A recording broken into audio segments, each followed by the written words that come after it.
kajian Tahdzibul Akhlak yang memelihara, judulnya Tahdzibul Akhlak, yang memelihara akhlak, yang targetnya dengan Tahdzibul Akhlak ini yang memiliki al-akhlakul karimah.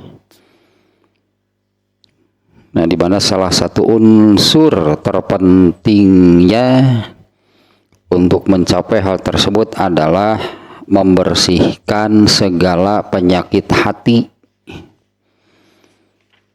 Ibarat menanam padi, ya, apabila ingin padinya itu tumbuh dengan baik, maka segala atau tumbuhan-tumbuhan yang lainnya itu harus dibersihkan. Karena itu akan sangat mengganggu, bahkan merusak.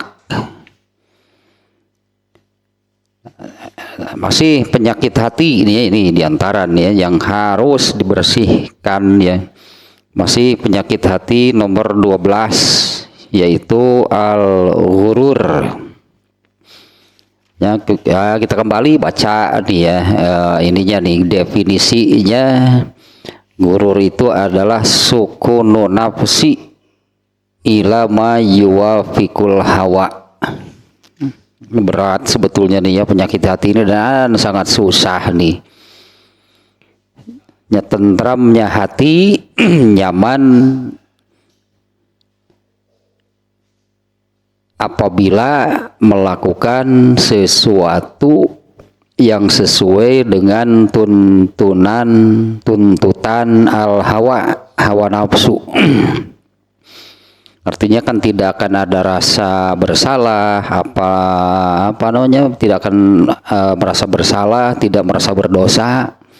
Nah, bahkan nyaman dan nikmat, bahagia apabila melakukan sesuatu yang sesuai dengan tuntutan al-hawa. Yang sejatinya orang yang kena oleh penyakit hati al-ghurur ini menjadi orang yang ittakhazal hawa qaidan wa syaitana dalilan. Ngeri sebetulnya nih, ya, kalau seperti ini nih. Orang yang kena oleh penyakit hati al-ghurur adalah orang yang menjadikan hawa nafsu sebagai tuntunannya dan setan sebagai dalilnya. Nah, yang terakhir kemarin ini tentang gururnya orang Islam. Ya, di mana sesuai dengan definisinya, ya, orang Islam yang beramal melakukan sesuatunya itu mengikuti al-hawa, dalilnya dari setan. Nah, tapi mereka itu berangan-angan, sebetulnya berangan-angan, ya, memimpikan, mengangankan, bukan harapan sebetulnya. Nah, karena harapan yang sesungguhnya itu adalah seperti yang Allah firmankan di surat Al-Baqarah 218 kemarin, ya. Orang-orang yang mengharapkan rahmat Allah itu apabila beriman, hijrah, dan bersungguh-sungguh, ya, dalam beragama Islam, dalam ketaatan itu benar gitu, kalau dia berharap kepada Allah. Nah, sementara yang kena gurur kan, mereka berharap apa dari Allah gitu, ya, sebetulnya kan, karena apa yang mereka amalkan itu berasal dari itu, ya, atau landasannya itu adalah tuntunan al-hawa. Tapi ya itulah setannya yang menyihir, menyulap angan-angan itu seolah-olah menjadi harapan. Nah, itulah gurur, tertipu berarti. Dan sudah selesainya yang gururnya gitunya orang-orang Islam yang demikian, ya.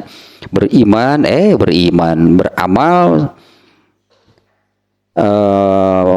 apa namanya, beramalnya itu mengikuti al hawa, tapi dia berharap, berharap dalam tanda kutip, berharap dari Allah dengan bahkan dengan harapan yang melambung sebutlahnya, menjadi orang yang paling mulia, dimasukkan itu, angan-angan itu dimasukkan ke surga yang paling tinggi, sementara amalnya mengikuti al hawa, dalilnya dari setan. Nah, yang berikutnya sekarang nih, ini tidak terlalu susah nih kayaknya, yang ini nih ya. Jadi orang Islam nih banyak nih gururnya nih ya. Yang kedua sekarang nih, gururnya karena kesolehan leluhur. Banyaknya yang tertipu demikian, merasa entah benar entah enggak nih ya. Banyak yang merasa, yang mengaku nih ya, bahwa saya ini turunan Rasulullah SAW, dan seolah-olah orang lain itu harus memuliakannya karena ini turunan Rasulullah SAW.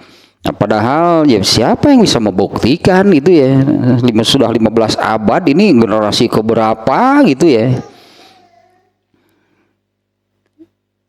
Al-ghururu bisolahil aba, itulah judulnya nih ya, al-ghururu bisolahil aba. Ya, gurur karena kesolehan leluhur, orang tua gitunya, kesolehannya orang tua atau leluhur lah gitu ya.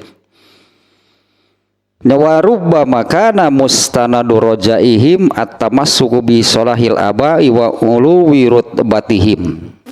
Ini tidak sedikit nih yang seperti ini nih ya. Intinya guru itu ya tertipu gitu ya. Guru itu kan secara harfiah tertipu.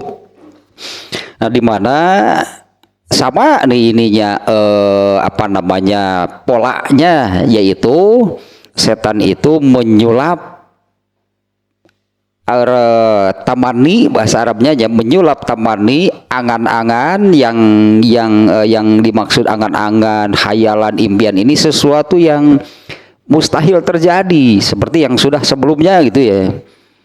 Kalau beramal mengikuti hawa nafsu, melakukan sesuatu mengikuti hawa nafsu, tapi dia berharap mendapatkan, itulah dia berharap mendapatkan rahmat Allah, mendapatkan ridho Allah, mendapatkan kemuliaan dari Allah. Nah, kurang lebih sama nih intinya, bahwa setan itu menyulap, itu menyihir, mengubah angan-angan sesuatu yang mustahil terjadi itu seolah-olah itu harapan. Nah, kalau yang ini, yang kedua gitu ya, nah, tidak sedikit nih roja, dalam tanda kutip rojanya angan-angan persisnya ya. Nah, tidak sedikit angan-angan yang ada pada apa namanya pikiran gitulah manusia itu, karena mereka itu memiliki orang tua atau leluhur yang soleh, memiliki leluhur yang derajatnya tinggi, sangat apa namanya, misalnya kalau kita menyebut misalnya nih ya, Imam Asy-Syafi'i, Imam Al-Bukhari, Sufyan Ats-Tsauri, Abu Hanifah, nah ini kan wah dikenal, bahkan seluruh dunia lah mengenal mereka gitu ya. Nah, andai misalnya ada anaknya atau turunannya, dia merasa jadi sama, dia merasa jadi sebanding bahkan lebih dari orang tuanya, padahal mereka kan tidak. Nah, kalau misalnya imam-imam yang tadi, mereka itu orang-orang yang seperti apa? Ini contohnya mungkin masih ingat nih Abu Hanifah ya. Abu Hanifah ini kan yang menjadi salah satu mazhabnya, mazhab Hanafiyah. Tentang yang ini nih, saya ingat nih ya. Ini artinya bagaimana nih ilmunya gitu ya, kesolehannya, zuhud, waroknya mereka, serta amal, terutamanya amal mereka seperti apa. Ini contohnya di bab yang keempat, kelima, sudah agak lama nih ya. Ini kan nomor 12, yaitu tentang senang dipuji dan tidak suka dikritik, dicela. Itu salah satu penyakit hati. Nomor 4 dan nomor 5 itu ada satu paket gitu ya, tidak senang dipuji dan takut dicela. Nah, di mana nih dalam hal takut dicela itu ada dua, artinya celaan yang muncul itu ada dua, bisa sesuai kenyataan, bisa tidak sesuai kenyataan. Dua-duanya sebetulnya menguntungkan. Artinya kenapa jadi tidak suka, kenapa jadi benci ketika muncul celaan atas dirinya? Kalau memang sesuai, artinya itu harus menjadi bahan introspeksi. Kalau memang kenyataannya demikian, ya dikoreksi, ya dibetulkan, ya buanglah yang buruknya. Kalau tidak sesuai, artinya orang yang memunculkan celaan tersebut, nah mereka mengada-ngada, mereka mengadakan kebohongan. Entah tujuan untuk menjatuhkan atau apa gitu ya, tapi celaan yang muncul ini tidak sesuai kenyataan. Ini lebih menguntungkan lagi. Artinya kenapa harus benci? Kenapa tidak suka? Ini lebih menguntungkan kalau celaan yang dimunculkan itu tidak sesuai kenyataan. Artinya kan ini kebohongan, ini tuhmah, ini tuduhan. Nah, di mana apabila seperti itu masalahnya, maka hakikatnya orang yang memunculkan tuduhan itu sedang memberikan pahala yang dia miliki. Makanya kalau Abu Hanifah nih kasusnya nih ya, ada seseorang yang datang kepada Abu Hanifah, dia mengatakan ini si Anu, si Fulan itu, ya inilah memunculkan kebohongannya, memunculkan celaan, menjelek-jelekan Abu Hanifah. Kalau Abu Hanifah kan mengatakan ini nih bawa makanan kirim kepada orang itu, seolah-olah dia berterima kasih atas pahala yang diberikannya. Dia tukuran ke iya. Tukarlah nih sama makanan, pahala mah susah kan, dapat pahala mah hese.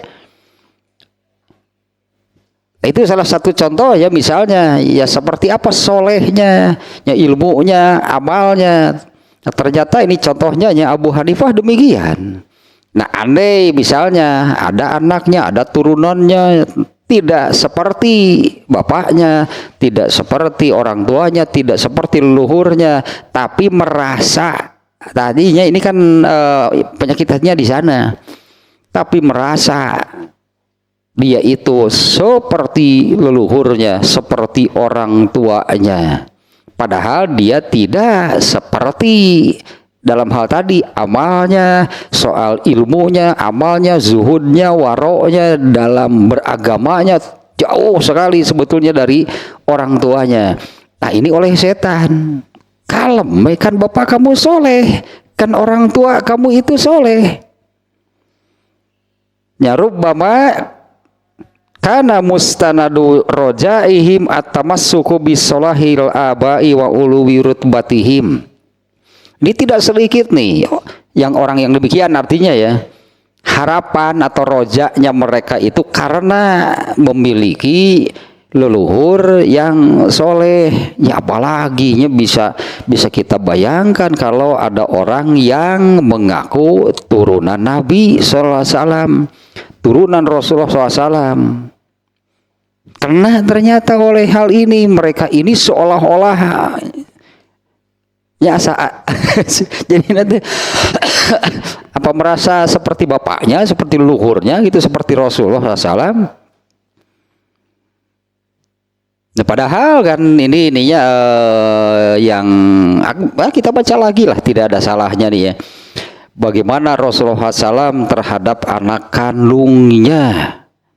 Yang ini ya, yang mewanti-wanti itunya justru karena Rasul sangat mencintainya, yaitu nasihat itunya Rasulullah SAW kepada Fatimah. Yang ini nih. Nah, sebentar nih. Yang mana nih?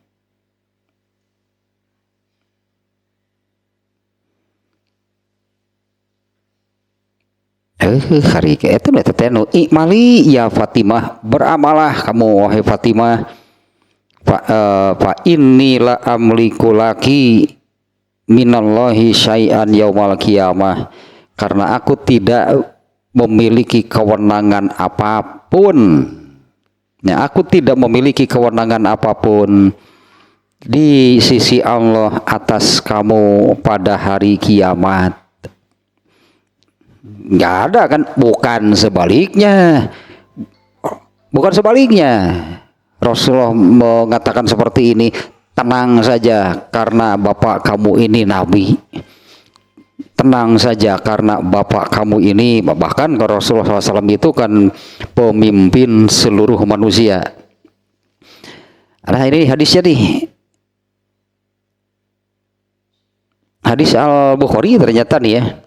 Rasulullah SAW berdiri ketika turun ayat, yaitu surat Asy-Syu'ara ayat 12 ya, yang isinya ayat tersebut yaitu, dan berilah peringatan kepada orang-orang terdekat. Rasulullah SAW bersabda, wahai kaum Quraisy, selamatkanlah diri kalian, sesungguhnya aku tidak dapat menolong kalian sedikit pun dari Allah.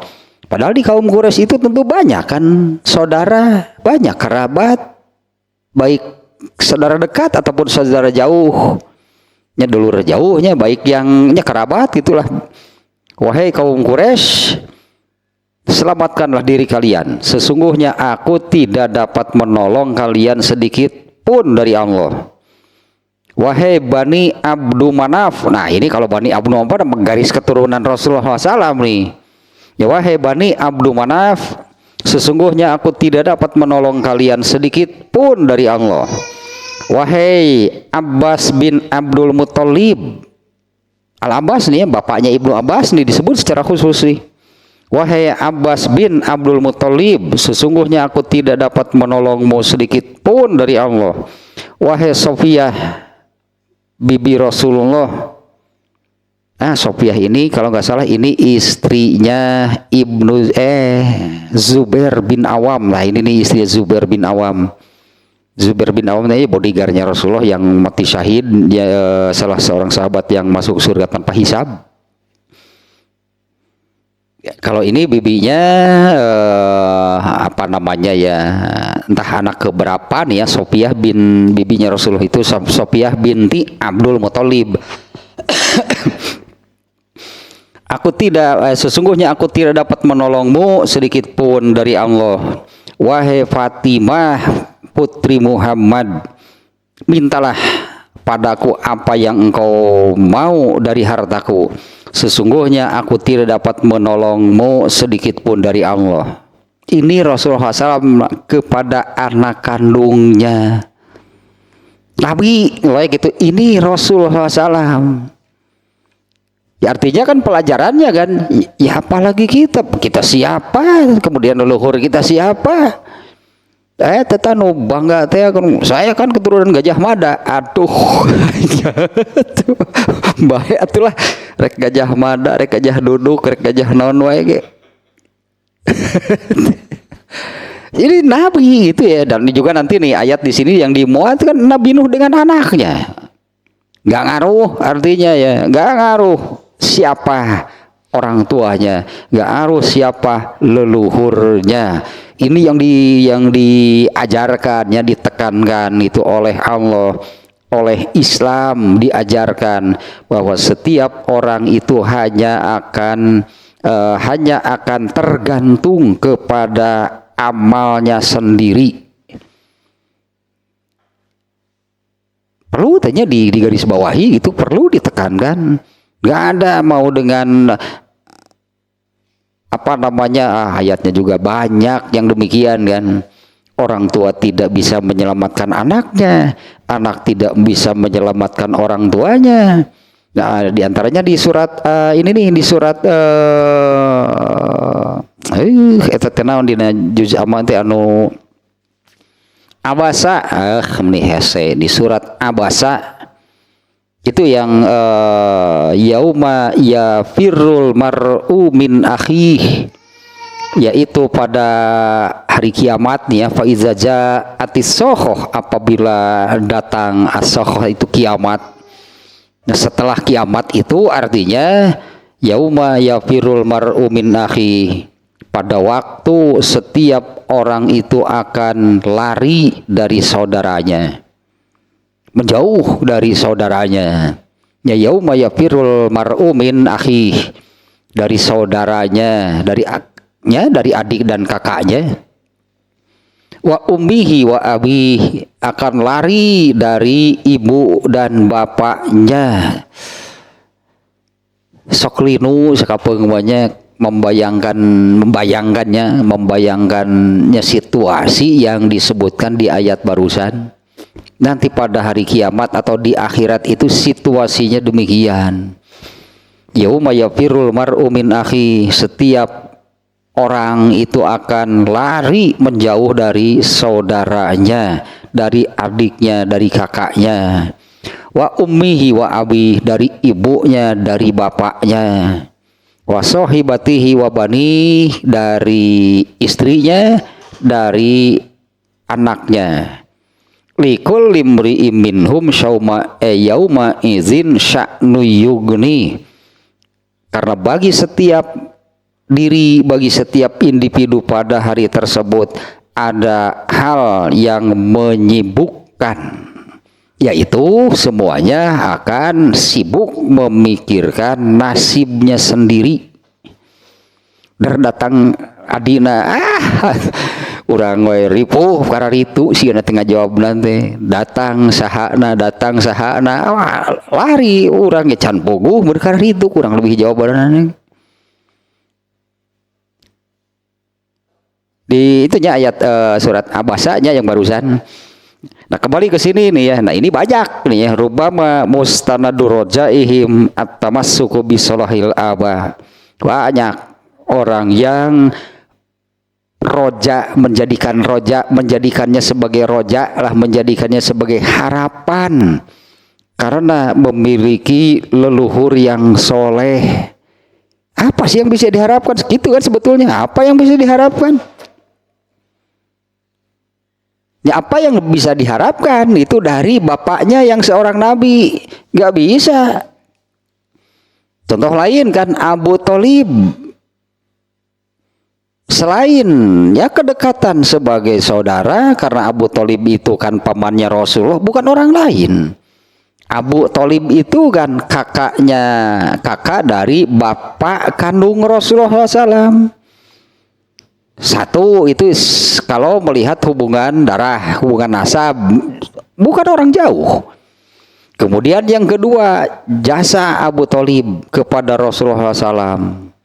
Abu Thalib lah yang mengurus Rasulullah SAW sejak ditinggalkan ibunya, ditinggalkan kakeknya, diurus oleh Abu Thalib sejak anak-anak sampai dinikahkan, sampai menjadi nabi pun Abu Thalib masih menjadi pelindung dari Rasulullah SAW.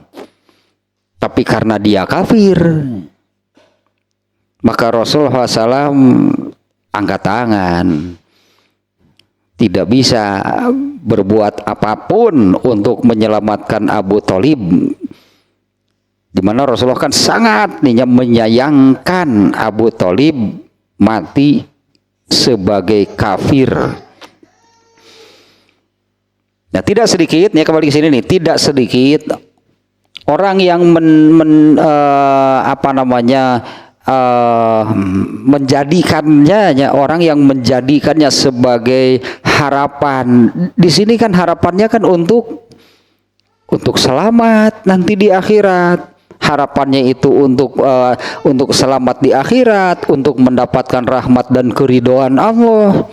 Berharapnya itu, berpegangnya itu kepada garis keturunan. Karena memang ini ya, leluhurnya, orang tuanya kan leluhurnya memang orang-orang yang soleh, memang orang-orang yang tinggi derajatnya. Tapi kan mereka bisa demikian itu seperti apa? Mereka demikian itu bukan karena gitu merekanya orang tua atau leluhur mereka yang seperti itu kan bukan karena kehebatan, kesolehan, ketinggian derajat leluhur mereka. Mereka itu karena amal. Ya karena amal mereka bisa demikian.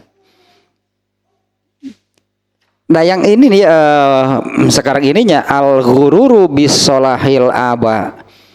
Tidak sedikit orang yang menjadikannya sebagai harapan gitu, yaitu memiliki orang tua atau memiliki leluhur yang soleh, memiliki leluhur yang tinggi derajatnya.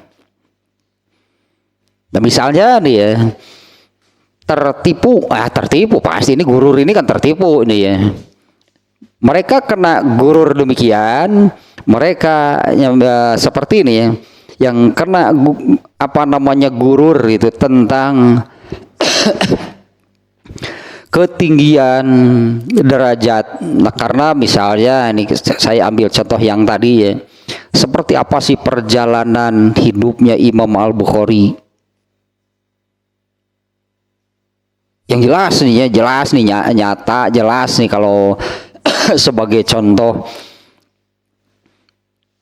misalnya Imam Bukhari ini kan dalam urusan ilmunya, dalam urusan hadis, Imam Bukhari ini kan satu-satunya orang yang dalam urusan ilmu hadis mencapai gelar tertinggi, yaitu Amirul Mukminin fil hadis. Artinya soal keilmuannya yang luar biasa. Kemudian ini soal hal lain lah ya tentang Imam Al-Bukhari. Imam Al-Bukhari ini untuk kepentingan ilmu, ya, untuk kepentingan ilmu Imam Bukhari itu dia mengeluarkan biaya, justru dia mengeluarkan banyak uang untuk kepentingan ilmu. Ini kita lihat sebagai amalnya nih ya. Imam Bukhari itu banyak mengeluarkan untuk kepentingan ilmunya. Kalau kalau sekarang mah bisa sampai jutaan, bisa sampai berapa gitu ya untuk kepentingan ilmunya. Nah, itu kan dari amalnya Imam Bukhari bisa demikian. Andainya ada anaknya, keturunannya, saya kan anaknya Imam Bukhari, baik cek batur anak sahawai dengan maneh lieur saya tuh komong ngaku anak Imam Bukhari. Ya apalagi kalau mengaku bahwa leluhur saya, ya apalagi kalau begitu. Ya inilah gurur, itu mereka ini menjadikan bahwa bahwa saya ini kan orang tua saya kan leluhur saya kan.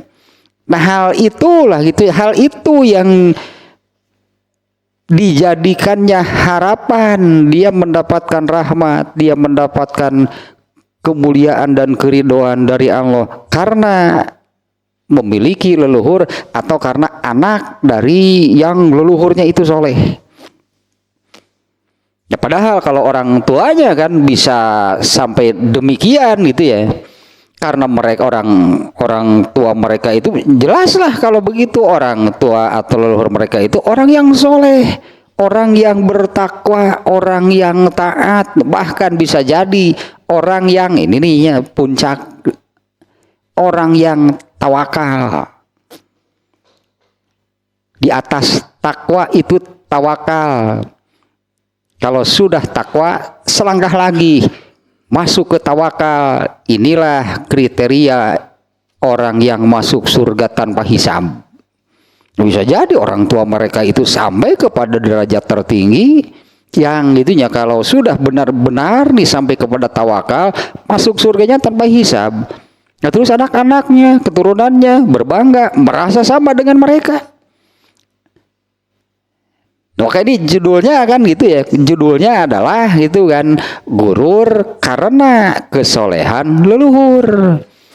Nah, gururnya adalah mereka merasa nih si anak-anaknya, katakanlahnya anak-anaknya atau ya turunan-turunannya itu ya, mereka merasa lebih mulia, bahkan mereka merasa sepadan, mereka merasa sejajar dengan orang tuanya, dengan leluhurnya. Bahkan mereka merasa lebih dari orang tua, dari leluhur mereka. Nah, padahal gitu ya, kalau orang tua mereka itu di sini disebutnya orang tua mereka, leluhur mereka demikian itu ma'a ghayatil wara'i wa taqwa. Mereka itu demikian itunya karena mereka itu sudah benar-benar, ya itulah ghayatul wara' ya. Wara' kesolehan lah, kesolehan mereka itu sudah benar-benar sampai puncaknya. Ketakwaan mereka itu sudah mencapai tingkat tertinggi, menjadi orang-orang yang tadilahnya selangkah lagi gitu. Bahkan mereka bisa sampai ke benar-benar menjadi orang terbaiknya, yaitu orang-orang yang tawakal kepada Allah. Nah, sementara mereka, karena itulah yang dijadikan harapan oleh mereka, saya ini anak dari, saya ini turunan dari, katanya orang-orang yang demikian. Padahal merekanya sendiri ma'agoyatil fiski wal fujuri amanuna wazalika nihayatul igtirori billahi ta'ala. Padahal mereka sendiri jauh bahkan itulahnya berseberangan, orang tuanya soleh banget, itulah orang tuanya soleh pisan, mereka sendiri berseberangan. Mereka itu fasik dan fujur. Ya, fasik itu artinya tidak mengikuti, tidak fasik itu membuat jalan sendiri. Sebutan fasik nih ya, ini secara umum nih dalam Quran banyak fasik. Fasik itu adalah orang yang membuat jalan sendiri di luar jalan yang sudah Allah tetapkan. Kalau jalan yang sudah Allah tetapkan itu adalah as-siratal mustaqim, Islam lah. Jalan yang lurus itu adalah Islam. Nah, kalau ini namanya juga gurur kan, Gurur itu apa? Kembali lagi ke definisinya kan. Kalau definisinya tadi kan, gurur itu adalah merasa tidak salah, merasa tidak nyaman, merasa tidak berdosa. Kenapa bisa demikian? Nah, kalau ini yang menjadikannya merasa tidak bersalah, merasa nyaman karena memiliki leluhur yang soleh. Itu yang dijadikan pegangan, karena saya memiliki leluhur yang soleh. Nah, sehingga mereka akan seperti ini. Jadilah orang fasik, beramal sesuka hati, begitunya, beramal sesuka hati, melakukan segala sesuatu itu sesuai dengan definisinya ini, mengikuti al-hawa, dan mereka merasa nyaman karena mereka seolah-olah sudah merasa aman lah, tenang gitu, sudah merasa aman. Mereka merasa aman dari azab Allah, mereka merasa akan mendapatkan rahmat Allah dan keridhaan Allah karena leluhurnya orang-orang yang soleh. Nah, padahal mereka sendiri orang-orang yang pasti fasik namanya. Kalau kena gurur jadi fasik, karena gurur itu kan definisinya mengikuti al-hawa. Bahkan dengan mengikuti al-hawa itu merasa nyaman dan bahagia gitu ketika melakukannya. Kenapa mereka bisa demikian? Kalau yang sekarang ini ya merasa aman itu karena memiliki leluhur yang soleh, memiliki leluhur orang-orang yang zuhud, waro, dan bertakwa. Ini jelas gururnya, ini jelas tertipu, apalagi dibandingkan dengan hadis yang tadi ya. Bahkan Rasulullah SAW itu kepada anak kandungnya, beramalah kamu wahai Fatimah, mintalah, kalau di sini mintalah apapun yang engkau inginkan dariku. Di sini mintalah hartanya, mintalah padaku apa yang engkau mau dari hartaku. Sesungguhnya aku tidak dapat menolongmu sedikit pun dari Allah pada hari kiamat. Jauh berarti kan dari hal seperti ini. Ini makanya ini kan Quran, sebetulnya Quran yang bicara nih. Allah yang berbicara, dan di banyak ayat yang berulang-ulang artinya ya Allah menekankan bahwa diantaranya fayunabbiukum bima kuntum ta'malun. Allah akan membuka, mengungkap, dan gitulahnya memberi balasan atas semua yang kamu amalkan, gak terkait dengan orang lain. Bahkan ya ada, aduh kemarin itu di surat apa? Iya orang baca dulunya. Ini di ayat Al-Baqarah 166 ada yang seperti ini. Ini saya di ayat yang lain nih. Numananya?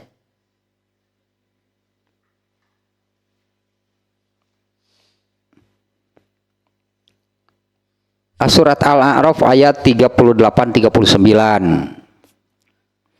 Kurang lebih nih ya terjemahnya seperti inilah. Allah berfirman, masuklah kamu ke dalam api neraka bersama golongan jin dan manusia yang telah lebih dahulu dari kamu. Nah, setiap kali suatu umat masuk, dia melaknat saudaranya, sehingga apabila mereka telah masuk semuanya, berkatalah orang yang masuk belakangan kepada orang yang masuk terlebih dahulu, wahai Tuhan kami, mereka telah menyesatkan kami. Nih kan orang lain berartinya si A katakanlah disesatkan oleh si B. Protes nih kepada Allah nih. Wahai Tuhan kami, mereka telah menyesatkan kami. Datangkanlah siksaan neraka yang berlipat ganda kepada mereka. Allah berfirman, masing-masing mendapatkan siksaan yang berlipat ganda, tapi kamu tidak mengetahui. Nah, kemudian di ayat 39-nya, dan orang-orang yang masuk terlebih dahulu, tadi kan orang yang masuk belakangan gitu ya, meminta kepada Allah, berilah mereka siksaan yang berlipat ganda.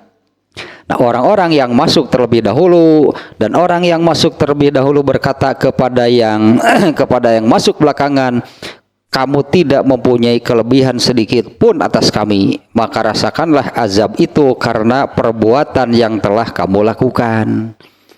Ya, artinya kalau terkait dengan orang lain akan seperti ini. Ternyata saya ini disesatkan oleh mereka. Tetap saja orang itu sudah beramal. Berarti orang itu kan sudah beramal, tapi ternyata disesatkan oleh orang lain, dua-duanya masuk neraka tetap. Dan ini di dalam neraka, saling tuduhlah mereka di dalam neraka. Yang disesatkan meminta kepada Allah, azablah mereka dengan azab yang berlipat ganda. Kemudian orang yang masuk lebih dulu tadi mengatakan, emang kamu punya kelebihan apa? Saya suruh disiksa orang kalem atuh. Ya kan, ianya perkataannya, kamu tidak memiliki kelebihan sedikit pun atas kami. Emang kamu lebih baik dari kami? Sama kan? Sama-sama sesat, sama-sama durhaka. Maka rasakanlah azab itu karena perbuatan yang telah kamu lakukan. Ya kan kamu sendiri kan yang mengamalkan. Kalau terkait dengan orang lain seperti itu, sebetulnya artinya mau menyalahkan siapa? Ya mau menyalahkan siapa? Apalagi menyalahkan Allah. Nih andai begini, apalagi menyalahkan Allah. Ya Allah kan orang tua saya ini kan orang yang soleh, orang yang bertakwa. Ya Allah kan leluhur kami ini kan orang-orang yang, kenapa saya ini celaka? Tak baca kitab amal kamu merencik Allah itu. Karena kan semuanya kan berdasarkan amalnya sendiri, dan seluruh amal itu tercatat. Nggak ada karena ini gururnya gitu ya. Nggak ada karena anak siapa, karena keturunan siapa. Kan tadi kira rek gajah mada ke, rek gajah duduk ke, rek hayam muruk ke, rek hayam muruk ke, rek hayam pelung ke, rek hayam menawan deui sok. Nabi pun saya tidak bisa gitu kan kepada Fatimah teh, aku tidak bisa menjamin apapun atas kamu di hadapan Allah. Ini kan harus jadi pelajaran ya Rasulullah sendiri kepada anak kandung yang sangat dicintainya. Karena itulah ketetapan Allah, nanti di akhirat semua orang hanya akan setiap orang itu hanya akan bersandarkan berdasarkan amalnya sendiri. Tidak bisa selain itu, tidak bisa diandalkan itu oleh siapapun. Ini misalnya karena orang tuanya nggak bisa. Nah, kita lanjutkan lagi di sini ya. Mereka itu ya memiliki orang tua, memiliki leluhur, orang-orang yang zuhud, waro, soleh, takwa. Dan mereka mengira karena anak dari orang yang soleh, karena turunan dari orang yang soleh, mereka mengira itu jaminan selamat dari Allah, sehingga merasa dirinya itu mulia, derajatnya tinggi seperti orang tuanya, seperti leluhurnya. Sementara mereka sendiri adalah orang-orang yang fasik dan fujur. Karena penyakit hati ini kan ittibaul hawa kan, mengikuti al-hawa. Bahkan ketika melakukannya itu merasa aman, nyaman, bahagia bahkan. Kenapa bisa demikian? Karena mereka merasa aman sebagai anak dari atau turunan dari orang-orang yang soleh. Wadzalika nihayatul igtirori billahi ta'ala.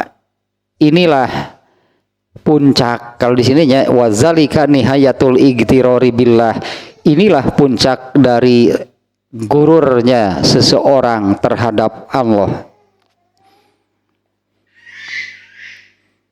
Nah, kita lanjutkan lagi nih. Nah, bagaimana nih setan di sini nih? Bagaimana setan menyulap, gitulahnya, setan memelintir, setan merekayasa, setan mengubah tamani menjadi roja. Untuk yang ininya yaitu tadi tentang bagaimana bisa gitu ya. Seseorang merasa aman, merasa aman dari siksa Allah, bahkan bukan hanya merasa aman dari siksa Allah, mereka itu merasa dirahmati Allah, diridhoi Allah karena anak atau keturunan dari orang-orang yang soleh. Nah, seperti ini nih setan ininya nih, menipunya gitu ya, memelintirnya seperti ini.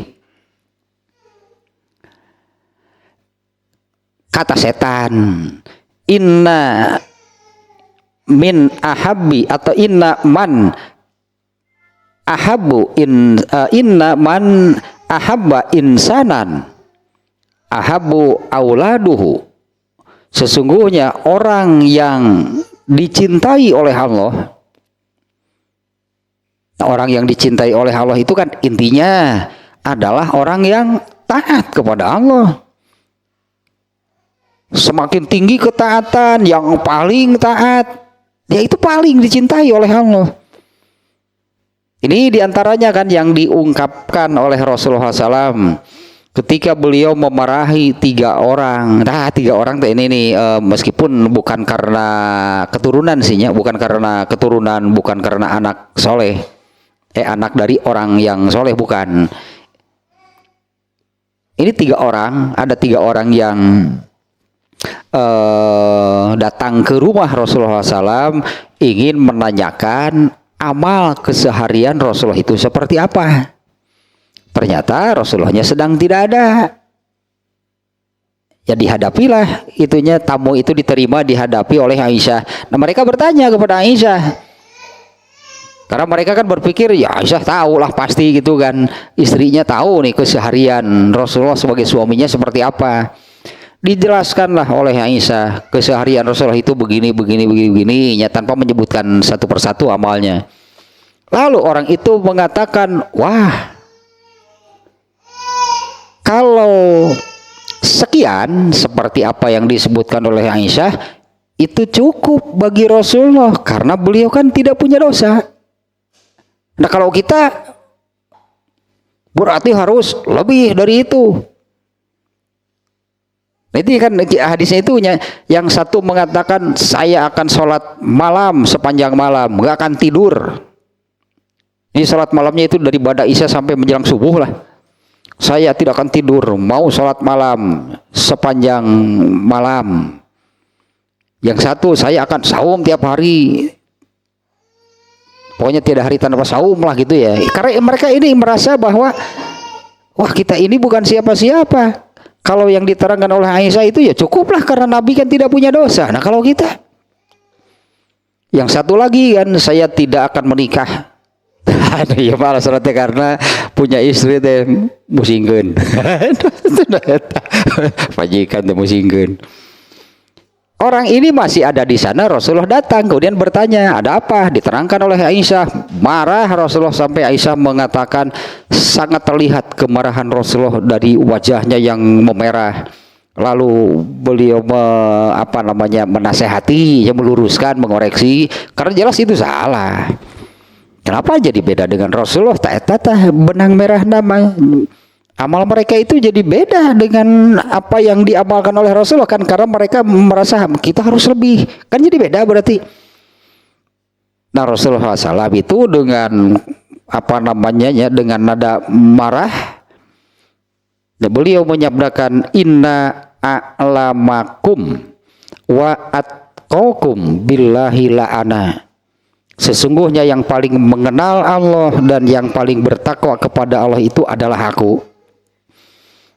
Nah, itu Rasulullah lah yang paling bertakwa dan benar gitu kan, hasilnya Rasulullah orang yang paling bertakwa seperti sabda beliau barusan, akulah yang paling mengenal Allah dan akulah yang paling bertakwa. Di hadis lain ada yang wa akhsyakum, akulah yang paling takut kepada Allah. Maka jadilah Rasulullah SAW itu menjadi orang yang paling dicintai oleh Allah karena beliau paling bertakwa. Artinya kan ketakwaannya, ketaatannya paling tinggi. Itulah hasilnya menjadi manusia yang paling dicintai oleh Allah. Bahkan di akhirat nanti kan Rasulullah sendiri sudah menyabdakan, akulah pemimpin seluruh manusia pada hari kiamat. Hasil nanti kecintaan dari Allahnya karena ketakwaannya kepada Allah. Nah di sini setan dia menipunya itu dengan mengatakan inna man ahabba insanan ahabu auladuhu. Sesungguhnya apabila seseorang itu menjadi manusia yang dicintai oleh Allah, maka Allah pun akan mencintai anak-anaknya. Tah cek setan itu. Sesungguhnya orang yang dicintai oleh Allah, maka Allah pun akan mencintai keturunannya. Wa innallaha qad ahabba abaukum. Karena Allah sudah jelas. Ini masih kata-kata setan lah kurang lebih demikiannya. Kan sudah nyata kan Allah itu mencintai leluhur kalian, Allah mencintai orang tua kalian, fayuhibbukum, maka Allah pun akan mencintai kalian. Fala tahtajuna illa taati, maka sudah kamu itu enggak perlu lagi taat. Tenanglah, kalem pokoknya mah. Jadi ini kata-kata dari bisikan setannya demikian ya. Sesungguhnya orang yang dicintai oleh Allah, maka Allah pun akan mencintai keturunannya. Allah akan mencintai anak-anaknya. Wa innallaha qad ahabba abaukum.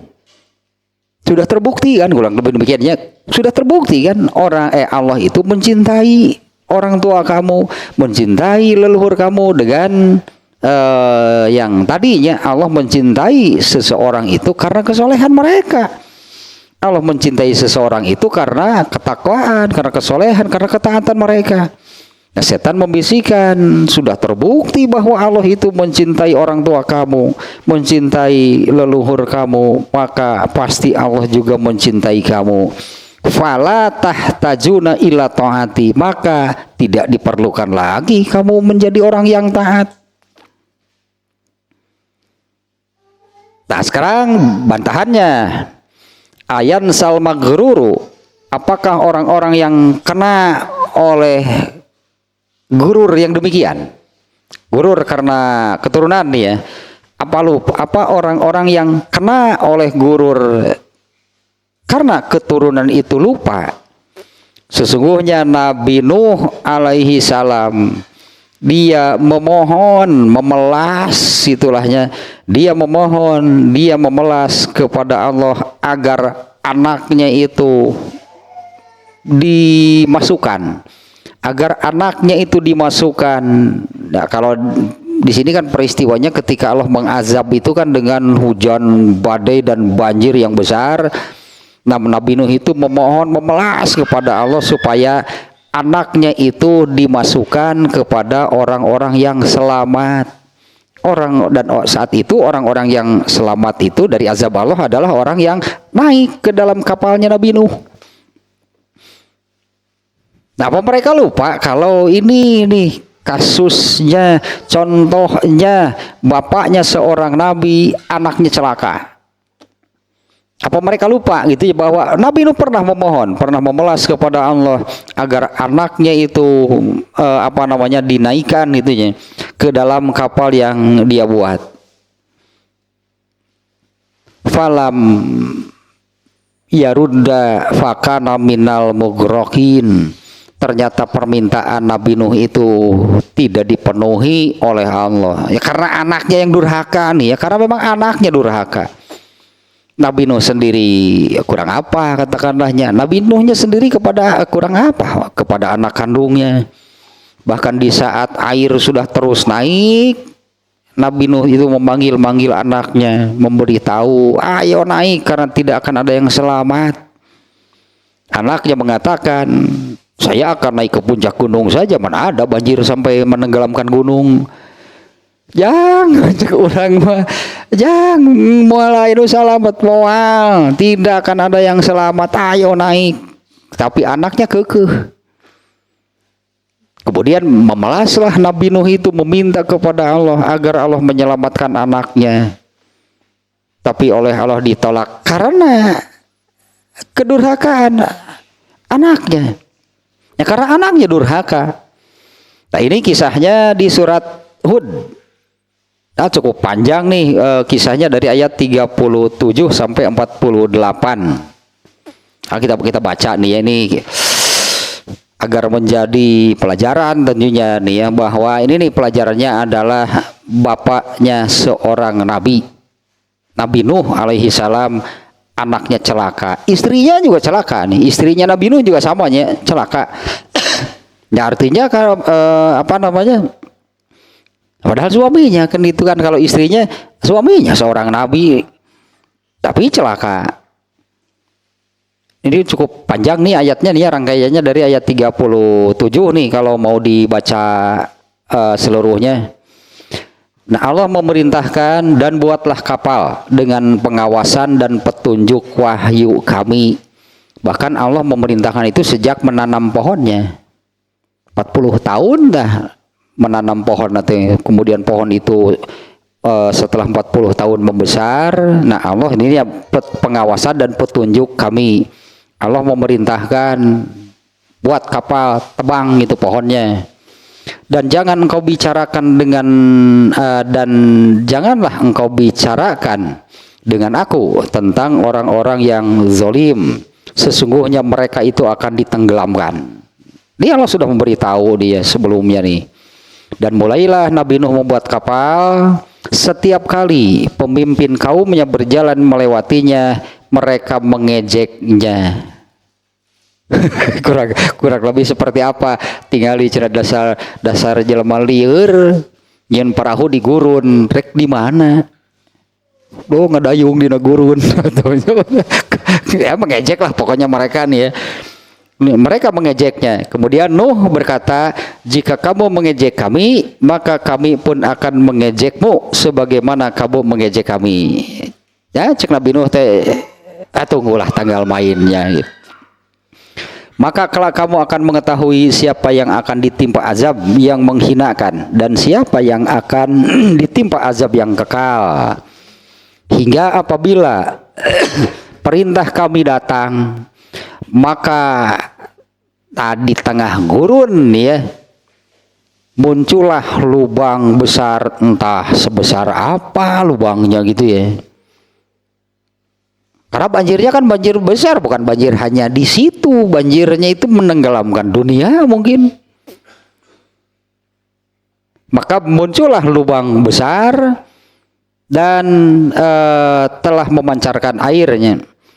Kami berfirman, muatkanlah ke dalamnya, ke dalam kapal itu dari masing-masing hewan sepasang jantan dan sepasang betina. Bener ternyata pokoknya saat itu yang hidup hanya yang naik kapal Nabi Nuh, sampai binatangnya pun sedemikian. Dan juga keluargamu, kecuali orang yang telah kena ketetapan terdahulu, dan muatkan pula orang-orang yang beriman. Ternyata orang-orang beriman yang bersama Nabi Nuh hanya sedikit. Dan dia berkata, naiklah kamu ke dalamnya, ke dalam kapal tersebut dengan menyebut nama Allah pada waktu berlayar dan pada waktu berlabuhnya. Sesungguhnya Tuhanku Maha Pengampun, Maha Penyayang. Dan kapal itu berlayar membawa mereka ke dalam gelombang laksana gunung-gunung. Coba seperti apa ini banjirnya? Dan kapal itu berlayar membawa mereka ke dalam gelombang laksana gunung-gunung. Dan Nuh memanggil anaknya ketika anaknya itu berada di tempat yang jauh terpencil. Wahai anakku, naiklah ke kapal bersama kami dan janganlah kamu bersama orang-orang yang kafir. Dia anaknya menjawab, aku akan mencari perlindungan ke gunung yang dapat menghindarkan aku dari air bah ini. Nuh berkata, tidak ada yang melindungi dari siksaan Allah pada hari ini selain Allah yang Maha Penyayang. Dan gelombang menjadi penghalang antara keduanya. Maka anak Nabi Nuh itu termasuk orang yang ditenggelamkan. Ini Nabi Nuh menyaksikannya ketika anaknya terseret ombak lah gitunya, naik ke gunung, habak dan kuku ombak. Nabi Nuh itu menyaksikan. Dan gelombang menjadi penghalang antara keduanya, maka anak itu termasuk orang yang ditenggelamkan. Dan difirmankan, wahai bumi, telanlah airmu, dan wahai langit, hujan berhentilah. Jadi bukan hanya banjir, tapi disertai dari dalam tanah muncul air besar, juga disertai dengan hujan badai. Makanya tadi kapalnya pun terombang-ambing lah itunya tadi ombaknya pun sebesar gunung. Nah, setelah selesai Allah memerintahkan, wahai bumi, telanlah airmu, wahai langit, wahai hujannya berhentilah. Dan air pun disurutkan dan perintah pun diselesaikan, dan kapal itu pun berlabuh di atas gunung Jud. Di mana gunung Judnya? Sekarang orang mencari itu jejak itu di mana itu kapal Nabi Nuh nih. Dan dikatakanlah binasalah orang-orang yang zalim. Dan Nuh berkata kepada Tuhannya, dan Nuh memohon kepada Tuhannya sambil berkata, wahai Tuhanku, sesungguhnya anakku adalah termasuk keluargaku. Ini nih ininya. Wahai Tuhanku, sesungguhnya anakku adalah termasuk keluargaku, dan janjimu itu pasti benar. Engkau adalah hakim yang paling adil. Kemudian Allah menjawab, wahai Nuh, sesungguhnya dia bukan keluargamu, karena perbuatannya sungguh tidak baik. Sebab itu jangan engkau memohon kepadaku sesuatu yang engkau tidak ketahui hakikatnya. Aku menasihatimu agar kamu tidak termasuk orang yang bodoh. Kemudian Nabi Nuh berkata, wahai Tuhanku, sesungguhnya aku berlindung kepadamu untuk memohon kepadamu sesuatu yang aku tidak mengetahui hakikatnya. Ini bagus nih kata-kata Nabi Nuh. Wahai Tuhanku, sesungguhnya aku berlindung kepadamu untuk memohon kepadamu sesuatu yang aku tidak mengetahui hakikatnya. Jadi rek ngadoa teh urang teh kudu ngarti, berarti itu minta naon itu. andai nih, ya Allah jadikanlah aku orang kaya. Ngerti nggak harta itu apa? Ngerti nggak hakikatnya harta itu apa? Ngerti nggak hakikatnya kaya itu bagaimana? Karena Nabi Nuh itu memohon, aku berlindung kepadamu untuk memohon kepadamu sesuatu yang aku tidak mengetahui hakikatnya. Kalau engkau tidak mengampuniku dan engkau tidak menaruh belas kasihan kepadaku, niscaya aku termasuk orang-orang yang rugi. Kemudian Allah berfirman, wahai Nuh, turunlah dengan selamat, sejahtera dan penuh keberkahan dari kami bagimu dan bagi semua umat mukminin yang bersamamu dan umat-umat yang kami beri kesenangan dalam kehidupan dunia, kemudian mereka akan ditimpa azab kami yang pedih. Tanya tadinya tentang itu sih lengkapnya demikiannya. Di tentang Nabi Nuhnya, di mana Nabi Nuh kan Nabi Nuh memohon kepada Tuhannya, wahai Tuhanku, sesungguhnya anakku itu adalah keluargaku, dan janji engkau benar dan engkau adalah hakim yang paling adil. Ayat ini nanya, wahai Nuh, sesungguhnya dia bukan keluargamu, sesungguhnya amalnya sangat buruk. Nah inilah gitu yang tadi lahnya. Nah ini kan contoh nyata. Mau dibanggakan apa dari orang tua, dari leluhur? Kalau artinya tidak ada yang bisa dibanggakan karena tidak akan bisa dijadikan pegangan apapun. Ini kan contoh nyatanya. Ini Nabi Nuh, anaknya celaka. Innahu amalun ghairu sholihin, karena amalnya sangat buruk. Falatas alni malaisa laka bihi ilmun, maka kamu jangan meminta kepadaku yang kamu tidak mengerti tentang hakikatnya. Kemudian satu lagi ini contohnya Nabi Ibrahim alaihissalam. Contoh satu lagi nya Nabi Ibrahim alaihissalam. Ini di surat Al-Mumtahanah ayat keempat. Qad kanat lakum uswatun hasanatun fi Ibrahima walladzina ma'ahu ila qaulihi Ibrahima li abihi la astaghfironna laka. Nah kita baca nih Al-Mumtahanah surat keempat. Mana atuh ariker surat ke-60 nih ayat keempat.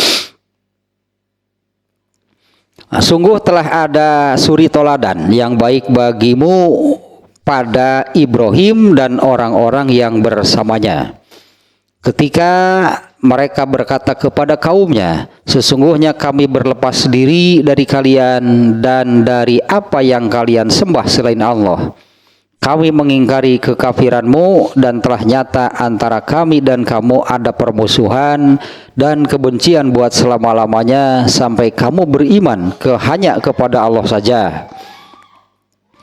Nah, kecuali perkataan Ibrahim kepada ayahnya, sungguh aku akan memohonkan ampunan bagimu, namun aku sama sekali tidak dapat menolak siksaan Allah terhadapmu. Ini Nabi Ibrahim kepada ayahnya. Sungguh aku akan memohonkan ampunan bagimu, namun aku sama sekali tidak dapat menolak siksaan Allah terhadapmu. Kemudian Nabi Ibrahim berdoa, ya Tuhan kami, hanya kepada Engkau kami bertawakal, dan hanya kepada Engkau kami bertobat, dan hanya kepada Engkaulah kami kembali. Nah, ternyata kan Nabi Ibrahim pun yang statusnya Nabi tidak berpengaruh apapun untuk bapaknya yang durhaka. Tidak bisa dipegangan. Artinya nanti apa di akhirat, kan anak saya Nabi. Bener. Cek Allah teh bener anak mana Nabi, maneh nu lieur mah. Eta paling oge. Maneh nu lieur mah tah catatan amal kamu nggak ngaruh berarti kan ya. Maulah tadi ini contohnya kan orang tua dengan anak dengan orang tua, karena ayat Al-Quran sudah menyebutkan kan siapapun tidak bisa menyelamatkan siapapun. Setiap orang hanya hanya akan ditentukan. Nah, hanya akan ditentukan oleh amalnya sendiri. Sedikit lagi nih, ini tamat berarti nih ya. Maka jadi ya, nah, hakikatnya seperti ini. Faman zonna annahu yanju bi taqwa abihi kaman zonna yashba'u bi akli abihi. Halus bener ya mah ya.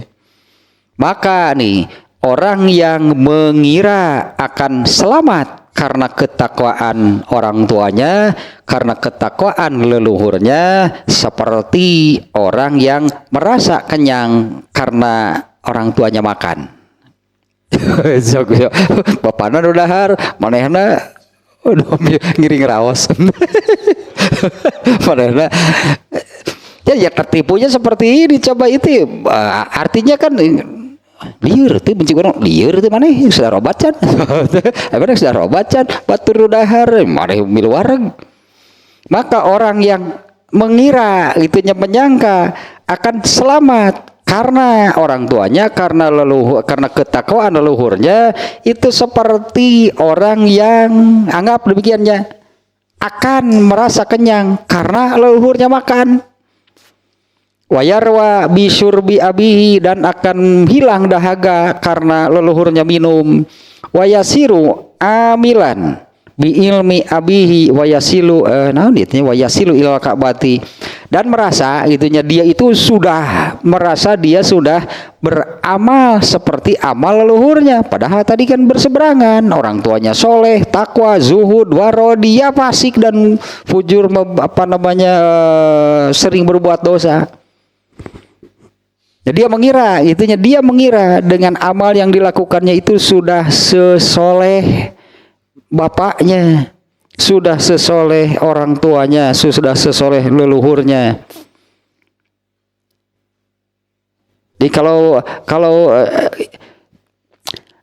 wayasiru amilan bi ilmi abihi, dia merasa gitunya beramal dengan ilmu leluhurnya, padahal dia sendiri kan tidak berilmu. Wayasilu ilal ka'bati, wayasilu ilal ka'bati, dan dia merasa orang tuanya haji, dia sudah merasa haji. Ulah haji, anak haji paling oke, tapi merasa sudah haji. Wayaroha bi masyi abihi, ya, dan dia itu merasalahnya sudah menjadi seperti, jadi sepadan, sejajar itunya dengan orang tuanya, dengan leluhurnya. Fatakwa fardu ainin, maka ketakwaan itu adalah fardu ain.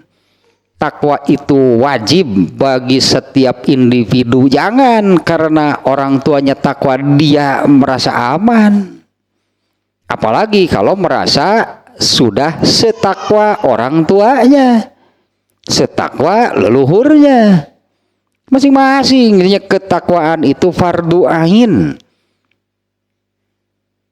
Fala yujza fihi walidun an waladihi syai'an wa kadzal aksu, maka orang tua tidak akan diberi balasan karena amal anaknya, demikian juga sebaliknya anak itu tidak akan diberi balasan karena diberi pahala itulahnya. Orang tua tidak akan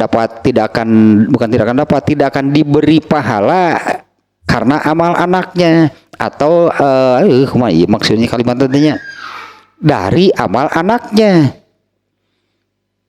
Tapi kan otomatis orang tua itu kan dapat pahala apabila anaknya beramal dari amalnya sendiri, bukan karena amal anaknya. Amal orang tua itu kebagian pahala itu karena amalnya. Demikian juga nih sebaliknya, seorang anak tidak akan mendapatkan pahala dari amal orang tuanya. Ininya perlu digarisbawahi, ditekankan nih, takwa itu fardu ain. Takwa itu kewajiban individu. Jangan merasa hebat karena ketakwaan. Leluhurnya kah, orang tuanya kah, istrinya kah, suaminya kah, anaknya kah, saudaranya kah? Tah contohna nu tadi dua-duanya nabi. Nabi Nuh anaknya celaka, Nabi Ibrahim bapaknya celaka. Ya, karena ketakwaan itu masing-masing. Dan banyak sekalinya, saya katakan banyak sekali ayat di dalam Al-Quran yang menekankan demikian. Tidak ada siapapun yang bisa menyelamatkan siapapun. Ya, tidak ada siapapun yang bisa menyelamatkan siapapun, dan setiap orang itu hanya akan dihisab, diberi pahala, diberi balasan karena amalnya masing-masing. Artinya jangan jadi kebanggaan lah karena memiliki orang tua leluhur yang, makanya tadi mau saya mah keturunan nanti teh Prabu Siliwangi, tulit teuing cik urang dari keturunan saha wae ge maneh dihisab pokona mah nu tadi teh keturunan Gajah Duduk ya lah, Gajah Mada hayam muruk pokona mah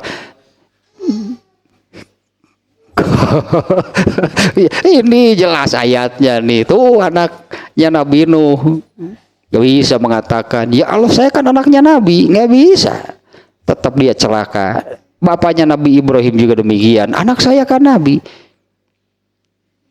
Takwa itu fardu ain. Ini bagus nih kalimat terakhirnya ya.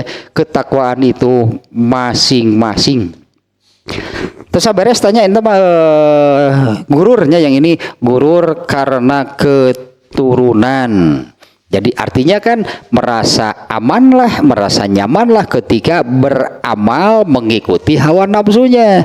Yang menyebabkan dia merasa aman, nyaman, tidak bersalah, tidak berdosa itu karena saya kan keturunan, saya kan anak dari orang yang soleh. Nah itu gurur berarti. Kalau beres tanya, berikutnya nanti lebih seru nih. Berikutnya adalah gururnya ahli ilmu.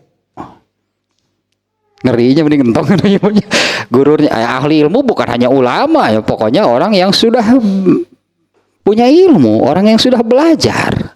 Ya nanti gururnya seperti apa? Artinya ini apa namanya?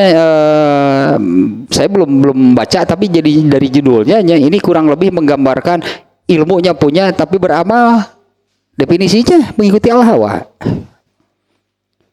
Mengikuti al-hawa kan definisinya, ini kan guru ini kan beramal mengikuti al-hawa tanpa merasa bersalah, bahkan merasa nyaman dan bahagia.